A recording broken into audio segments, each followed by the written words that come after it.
దేవుని పరిశుద్ధ నామమునకు మహిమ కలుగును గాక. మరి దేవాది దేవుడు మనల్ని ప్రేమించి మరి యొక్క శుభ శుక్రవారం మన జీవితంలో కలుగజేసి మరి యేసుక్రీస్తు ప్రభు సిలువలో పలికిన ప్రశస్తమైన మాటలని, శ్రేష్టమైన మాటలని ధ్యానించటకు దేవుడిచ్చిన ఈ గొప్ప తరుణాన్ని బట్టి దేవునికి ఎన్నో వందనాలు చెల్లిస్తున్నాను. అదేవిధంగా పాస్టర్ గారికి మరి సంఘ పెద్దలకు నా హృదయపూర్వక వందనాలు.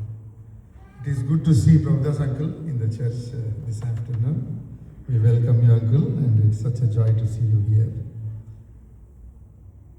మరి యేసుక్రీస్తు ప్రభు సిల్వలో పలికిన 6వ మాట సమాప్తమైనది. It is fulfilled. మరి ఇంతవరకు సహోదరులు, my brothers have preached beautifully on the first 5 words.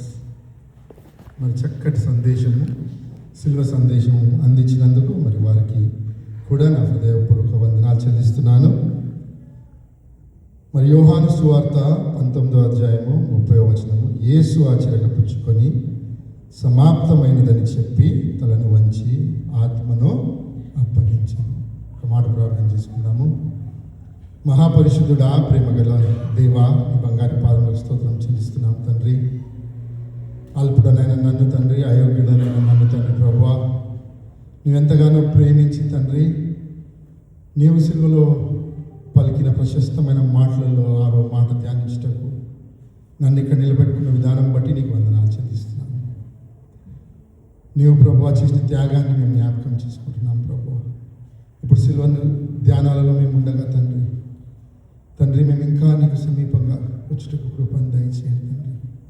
నీ త్యాగాన్ని మా జీవితంలో గుర్తెరుగుటకు కృపను దయచేయండి. ఇప్పుడు తండ్రి వాక్యం పంచుకుంటుండగా నా నోటి ద్వారా మీరే మాట్లాడి మేము పొందమని యేసయ్య దివ్యనామమున అడిగి పెట్టుకుంటున్నాము తండ్రి, ఆమేన్. మరి గెత్సెమని తోటలో నిన్న దినం మరి దేవుడు అప్పగింపబడ్డప్పటి నుండి మరి ఎన్నో న్యాయస్థలాలకు తిప్పబడి, అన్యాయపు తీర్పు తీర్చబడి, ఉమ్మివేయబడి, తలపైన ముండ్ల కిరీటము, సిల్వను మోర్చుకొని గొలగొతా కొండ మీదకి వచ్చి మరి అక్కడ ఆయన సిల్వ పైన వేలాడుచుండగా ఆకాశం భూమి మధ్యలో శరీరంలో నుండి ఇప్పటివరకు బ్రదర్ సంతోష్ షేర్ చేసినట్లు శరీరంలో నుండి ప్రతి నీరు బొట్టు, రక్తపు బొట్టు, తల నుండి పాదాల వరకు ఆపాదమస్తకం రక్తంలో దేవుడు యేసయ్య మన సిల్వలో వేలాడుచు victorious cry, declaration of victory. మరి యేసయ్య అంటున్నాడు సమాప్తమైనది. ఏమి సమాప్తం చేసిందంటే దేవుడు, యేసుక్రీస్తు ప్రభు అన్న మాట ఏంటంటే, నేను నా తండ్రి చిత్తమును చేయుటకు ఈ లోకంలోనికి వచ్చి ఉన్నాను. మరి అదే యోహాను సువార్త 17:4 వచనంలో ఏమన్నదంటే, చేయుటకు నువ్వు నాకు ఇచ్చిన పని నేను సంపూర్ణంగా నెరవేర్చి తిని భూమి మీద నిన్ను మహిమ పరిచితిని. మరి దేవుడు అప్పగించిన పని ఏంటిది? యేసయ్యకు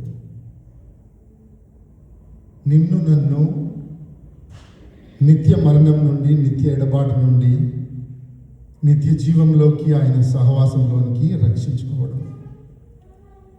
దేవుడు మానవుని సృజించిందే మానవునితో సహవాసం చేసి మానవునితో ఉండడానికి. కానీ పాపం చేసి మనము దేవుని సన్నిధానంలో నుండి దూరం వెళ్ళిపోయాం. ఆది నుండి మనిషి పాపంలోనే జీవిస్తున్నాడు. పాపమునకు బానిస అయిపోయినట్టు మనిషి. పాపము మనిషి జీవితం పైన ఏలుబాటు చేస్తుంది. It is what is ruling over us, the sin. మరి దేవుడు ఏమంటున్నాడంటే ఇక్కడ, నిన్ను రక్షణ కార్యంలోనికి, అంటే నిన్ను రక్షించుకోవడానికి దేవుడి లోకానికి వచ్చిన కారణాన్ని సంపూర్ణం చేసి ఉన్నాడు సిలువలో. సమాప్తమైనది. మనము పాప బంధకాల నుండి, పాపం నుండి విమోచించి, మనకు పాప క్షమాపణ కలిగించి, నీతిమంతులుగా తన పరిశుద్ధ రక్తం ద్వారా నీతిమంతులుగా నిత్య జీవంకి, దేవుని రాజ్యానికి వారసులుగా సిల్వలో దేవుడు ఆ కార్యాన్ని సంపూర్ణం చేసినాడు. మరి దేవాది దేవుడు జాన్ 3:16 ఏమన్నదంటే, for God so loved the world that he gave his only begotten son that whoever believes in him shall not perish but have everlasting life. Every one of us, God intended to have everlasting life. That is the reason he sent his only son to perish for you and me, that we